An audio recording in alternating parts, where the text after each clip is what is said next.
فرش التراب يضمني. اللہ تعالیٰ نے جو انسان پیدا کیے ہیں ان کے مزاج مختلف ہیں.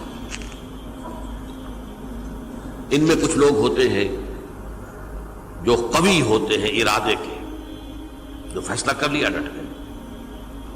کچھ لوگوں میں وہ قوت ارادی اتنی مضبوط نہیں ہوتی، وہ ادھر ادھر سوچتے رہتے ہیں. کچھ لوگ جسمانی طور پر بہت توانا ہوتے ہیں، کچھ لوگ جسمانی طور پر پیدائشی طور پر کمزور ہوتے ہیں.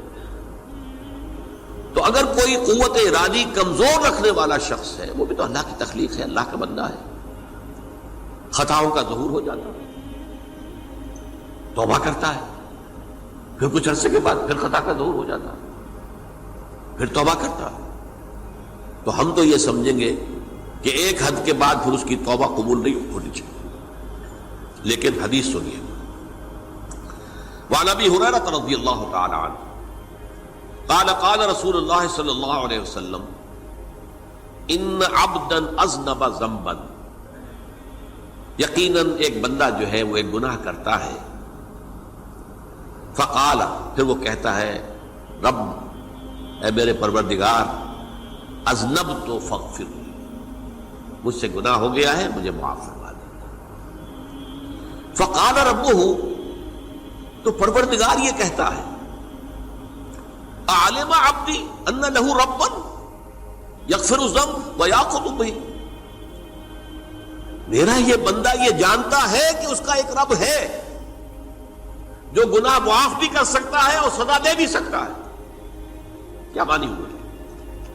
گناہ اس نے کیا ہے لیکن جانتا ہے اللہ کو کہ وہ معاف بھی فرما سکتا ہے، تبھی تو وہ اللہ سے معافی کی درخواست کر رہا ہے. اس کے اس جاننے کی بنیاد پر، اس کے اس علم کی بنیاد پر، اس کے اس ایمان کی بنیاد پر فرمایا غفرت لعبدی، میں نے اپنے بندے کو معاف کر دیا. ثم مکث ما شاء اللہ، پھر وقت گزرا جتنا کہ اللہ نے چاہا. ثم اذنب ذنبا، پھر اس سے گناہ ہو گیا. فقال رب اذنبت ذنبا فاغفر، پھر کہتا ہے پروردگار مجھ سے گناہ ہو گیا، پھر مجھے معاف فرما دے. فقال ربہ، اللہ فرماتا ہے عالم عبدی ان لہ ربا یغفر الذنب ویاخذ بہ، میرا بندہ ہے نا جو جانتا ہے کہ اس کا ایک رب ہے، ایمان باللہ اس کے اندر ہے، تبھی تو پکار رہا ہے. اور یہ بھی جانتا ہے کہ وہ گناہ معاف بھی کر سکتا ہے اور چاہے تو پکڑ بھی سکتا ہے، سزا بھی دے سکتا ہے. تو فرمایا، اللہ تعالیٰ فرماتے ہیں میں نے فرمایا کہ میں نے معاف کر دیا. ثم مکث ما شاء اللہ، پھر ایک عرصہ گزرا اس کے بعد. ثم اذنب ذنبا، پھر اس نے گناہ کیا. قال رب اذنبت ذنبا آخر، اس نے کہا پروردگار میں نے تو پھر ایک اور گناہ کر دیا، فاغفر لی، مجھے بخش دے. فقال اعلم عبدی ان لہ ربا یغفر الذنب ویاخذ بہ، میرا بندہ جانتا ہے نا کہ اس کا ایک رب ہے جسے وہ پکار رہا ہے، کیوں وہ جانتا ہے کہ اسے اختیار حاصل ہے کہ چاہے تو بخش دے اور چاہے تو پکڑ لے. اس کے اس علم، اس ایمان کی بنیاد پر میں نے اسے معاف کر دیا. ایک اور حدیث، میں نے چونکہ اس گفتگو کے لیے ان احادیث کا تفحص کیا ہے، یہ تو بہت ہیں حدیثیں، میں نے ان میں سے کچھ چنی ہیں. ہمارے بعض واعظ ناصح وہ بھی کسی شخص کو روکتے رہے، برائیوں سے روکتے رہے، نہیں رکتا تو کہیں غصے میں آ کے اللہ تجھے کبھی معاف نہیں کرے گا.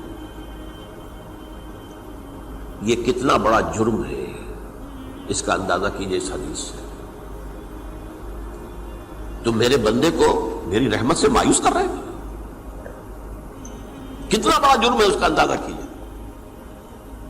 یہ مسلم شریف کی روایت ہے عن جندب، حضرت جندب رضی اللہ تعالی عنہ سے، ان رسول اللہ صلی اللہ علیہ وسلم حدث، کہ اللہ کے رسول صلی اللہ علیہ وسلم نے ایک واقعہ بیان کیا. ان رجلا قال، کہ ایک شخص نے یہ کہا واللہ لا یغفر اللہ لفلان، کہ خدا کی قسم اللہ تعالیٰ فلاں شخص کو کبھی معاف نہیں کرے گا. وَأَنَّ اللَّهَ تَعَالَى قَالَ، اس پر اللہ تعالیٰ نے یہ فرمایا، مَنْ ذَا الَّذِي يَتَعَلَّى عَلَيَّ، یہ کون ہے جو میرے اوپر حکومت کرنے والا آ گیا، جو میری طرف سے حکم لگا رہا کہ میں کبھی معاف نہیں کروں گا. مَنْ ذَا الَّذِي، کون ہے وہ شخص، الَّذِي يَتَعَلَّى عَلَيَّ انی لا اغفر لفلان، کہ میں فلاں شخص کو کبھی معاف نہیں کروں گا. قد غفرت لفلان، اس کو تو میں نے معاف کر دیا. وَأَحْبَطْتُ عَمَلَهُ، اس شخص کے تمام اعمال میں نے ضائع کر دیے کہ تم نے میرے بندے کو مایوس کیا. یہ ہے جرم کی انکار. تو توبہ کی دعوت دیتے رہو، توبہ کے لیے لوگوں کو آمادہ کرتے رہو، توبہ جو ہے اس کے لیے ترغیب دیتے رہو. اللہ تعالیٰ معاف فرمانے والا. اب آخری حدیث سنا رہا ہوں، یہ تو بہت ہی عجیب حدیث ہے اور متفق علیہ، یہ بخاری اور مسلم دونوں میں. حضرت ابو سعید الخدری رضی اللہ تعالی عنہ جو ہے وہ اس کے راوی ہیں. حضور نے فرمایا، کان فی من کان قبلکم رجل قتل 99 نفسا، تم سے پہلے جو امت تھی بنی اسرائیل، گویا کہ ان کا ذکر ہے، اس میں ایک آدمی ایسا تھا جس نے 99 قتل کیے تھے. اب آپ اندازہ کیجئے کتنا بڑا گناہ کبیرہ ہے قتل. قرآن مجید میں آتا ہے وَكَأَنَّمَا قَتَلَ النَّاسَ جَمِيعًا، اگر ایک انسان کو بھی ناحق قتل کر دیا گیا تو یہ ایسی ہے گویا کہ اس نے پوری نوع انسانی کو قتل کر دیا. اس نے 99 قتل کیے. فَهَلْ لَهُ مِن تَوْبَةٍ، پھر اس کے بعد یہ ہوا کہ اس کے اندر توبہ کا جذبہ پیدا ہوا. فَسَأَلَ عَنْ أَعْلَمِ أَهْلِ الْأَرْضِ، تو اس نے پھر سوال کیا، لوگوں سے پوچھا کہ زمین میں رہنے والوں میں کون سب سے بڑا عالم ہے. فَدُلَّ عَلَى رَاهِبٍ، تو اسے بتایا گیا فلاں راہب فلاں جگہ پر ہے، وہ بہت نیک ہے، بڑا عالم ہے.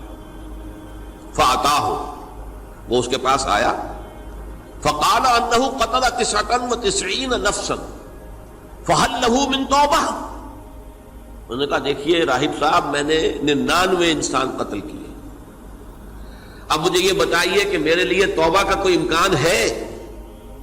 فقال لا، اس نے کہا نہیں.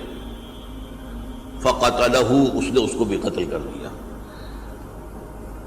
فکمل بہ 100، اپنی سینچری مکمل کر لی، مطلب 99 کے بعد ایک کی کسر تھی، اس کو بھی قتل کیا، 100 پورے کر لیا. ثم سأل عن عالم اہل الارض، پھر اس نے پوچھا کوئی اور کوئی بڑے عالم انسان ہو. فدل علی رجل عالم، پھر اس کی رہنمائی کی گئی ایک بڑے عالم شخص کی طرف. فقال انه قتل 100 نفس، تو اس نے وہاں جا کر کہا کہ میں 100 انسان ہلاک کر چکا ہوں، قتل کر چکا ہوں. فهل له من توبہ، میرے لیے توبہ کا کوئی امکان ہے؟ فقال نعم، کہا کیوں نہیں، 100 قتل کیے تب بھی کیا ہے، توبہ کا راستہ دروازہ کھلا ہوا. ما لم یغرغر، جب تک کہ وہ گھنگرو نہیں بج رہا اس وقت تک تمہارے توبہ کا دروازہ کھلا ہوا ہے. فرمایا نعم، وَمَن يَحُولُ بَيْنَهُ وَبَيْنَ التَّوْبَةِ، تمہاری توبہ کے درمیان اور تمہارے درمیان کون حائل ہو سکتا ہے، توبہ کا دروازہ کھلا ہے.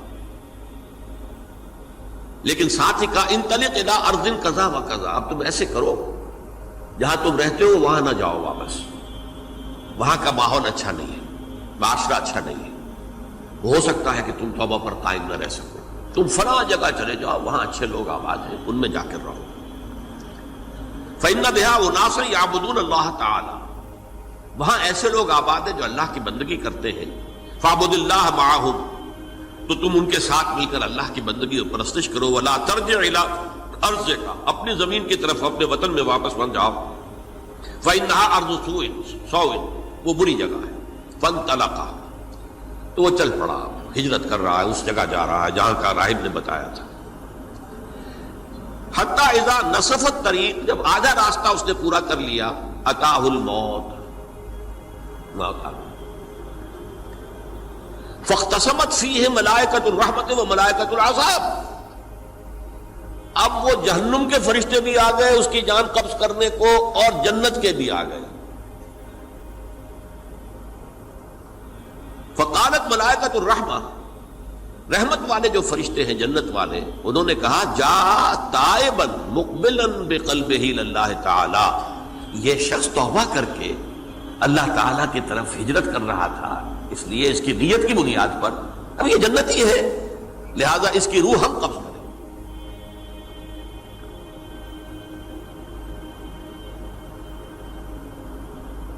وقالت الملائکۃ العذاب، اور وہ جو عذاب والے فرشتے ہیں وہ کہیں گے انہ لم یعمل خیرا قط، تو نے توبہ کے بعد کوئی نیک عمل تو کیا ہی نہیں، تو کس بنیاد پر اس کو تم جنت میں لے جاؤ گے؟ اس کو تو دوزخ میں جانا چاہیے. فاتاہ ملک فی صورت آدمی، تو ان کے پاس اللہ نے ایک اور فرشتے کو بھیج دیا آدمی انسانی شکل کے اندر. فجعلوہ بینہم، تو ان فرشتوں نے کہا بھائی ہمارا فیصلہ کرا دو، اس کی روح ہم لینا چاہتے ہیں یا ہم لینا چاہتے ہیں. انہیں حکم بنا لیا. فقال قیسوا ما بین الارضین فإلی ایتہما کان اقرب، کہ تم فاصلہ ناپ لو جہاں سے وہ چلا ہے اور جہاں جا رہا تھا اور یہاں اس کی موت ہو رہی ہے، تو کون سا فاصلہ زیادہ ہے. جب ناپا گیا، بلکہ ایک حدیث میں آتا ہے کہ اس پر اللہ نے زمین کو جو ہے حکم دے دیا، ایک طرف والی زمین تو سکڑ جا، دوسری والی جو ہے تو پھیل جا، تاکہ وہ جو جدھر جو جا رہا تھا وہ زیادہ قریب ہو جائے بنسبت اس کے کہ جہاں سے وہ چلا تھا. تو اس فیصلے پر پھر جو فرشتے تھے جو کہ رحمت کے فرشتے تھے وہ اس بندے کو لے گئے جنت کے اندر. یہ ہے توبہ کی عظمت اور اس کی تاثیر. مزید ویڈیوز کے لیے ہمارے چینل ہاؤس آف اسلام کو سبسکرائب کرنا نہ بھولیں. شکریہ.